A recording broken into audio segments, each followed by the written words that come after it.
Hey there, Chris Courtney, New Pragmatic. Thanks for taking time out of your busy day. Had somebody reach out earlier today asking a question about some of the promos that they're seeing over on IGTV, where we have our video events that we try to post there 3-4 times a week. Anyway, episode 10, IGTV, avoiding the trap of narrow focus, came out earlier, and somebody said, "Hey Chris, I know that you use Figma a lot. How are you cutting out that image in Figma?" And I'm actually not. I wanted to be completely clear. I understand sometimes I don't necessarily unpack all of the different ways that I do things, because so many things that we do here are product focused. They're not necessarily like graphic design focused. But I want to take a second and back up, because I realized I rarely, if ever, show my process for using Photoshop.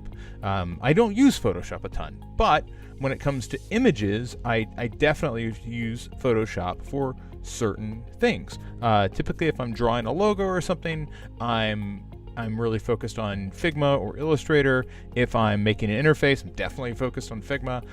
But if I'm like editing a photo, I'm totally doing that in Photoshop. So let's take a second to walk through that process and how I go about doing that. There's a couple of important things that you can do anytime that you are going and working with an image in Photoshop. There's two things that I think everybody should basically know. One, how to quickly tone an image. That's going to be really important to the overall quality of the image that you're working with. And two, how to use the pen tool. Anytime that you can get practice using the pen tool, I think it's a positive thing. We use the pen tool so much for drawing. In Photoshop, you'll use it a lot for cutting out images, for instance.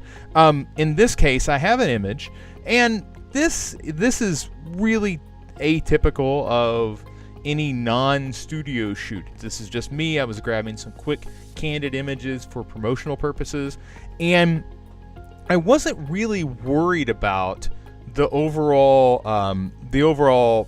tone of this, because as you saw, I'm using it in black and white on a green background.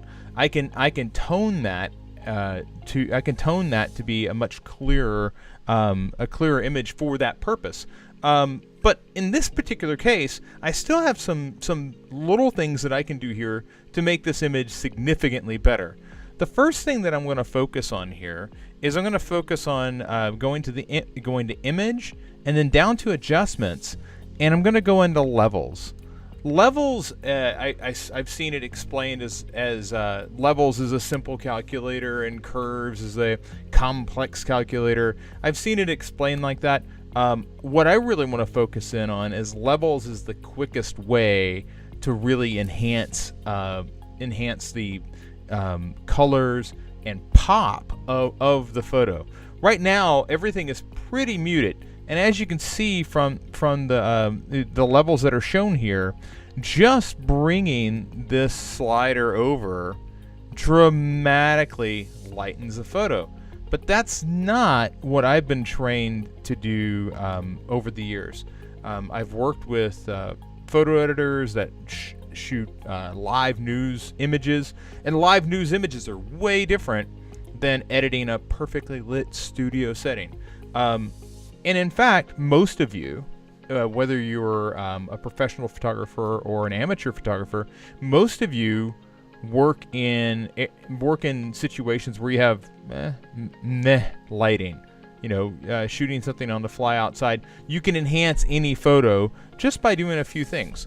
The first thing that I would like to encourage you to do, as I close this so I can zoom in on an area where you want to make sure that you have a pure white. You want to have one spot that is pure white, if there is any white in the image. And to do that, I'm going to go to Adjustments, Levels, and I'm going to select this the dropper here on the far right. And what I'm going to do is I'm going to come in here, and I'll first start off on my eye. And the eye, that looks like it's much brighter than it was before. I could also come down here and focus in on the thumb, but what you'll notice is when I was on the eye, there was a fair amount of yellow here on the thumb. When I focus on that thumb and I say make that point a pure white, what it does is it takes so much yellow out of the image that it becomes very very blue, and I don't necessarily want that. So I'm going to come back over and say, okay, well, let's just make it the white. There are other ways that I can adjust the blue out, but that just that one adjustment, look at how much difference that's made to the image versus where we were just a minute ago. And to see that, I'll go to history and I can toggle back and forth. That's where we started and that's where we are now.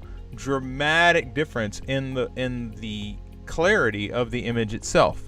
The contrast is much higher, but that we can go much further with this if in all honesty. Let's go ahead and go back to images, back to adjustments, levels. You can also toggle that with the command L. But now what we want to do is we want to use these levels to the sliders here on input levels to manage the darkest of darks and the lightest of lights. And over here, this is what handles the pure shadows. And as you can see, just bringing that over a hair really darkens up the image. And now what I want to do is I always want to try to get it to this interior spot where the first dip has happened and I get to the second one. This is gonna really brighten up those highlights. And as you can see, that moves it quite a bit.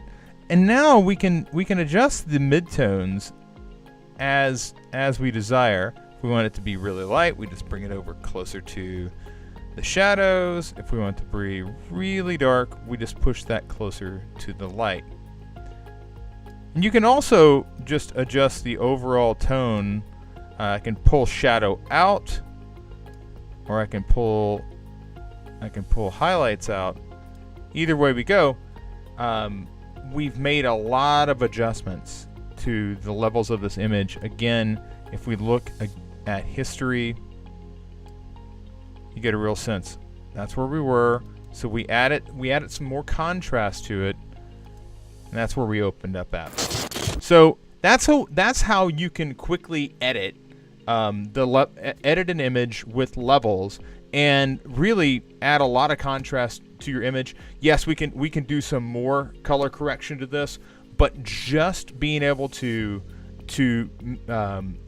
insert that pure white to balance the image, and then to come through and adjust the levels to add more contrast, it will make all your images pop more. And I hope that this has been beneficial for you.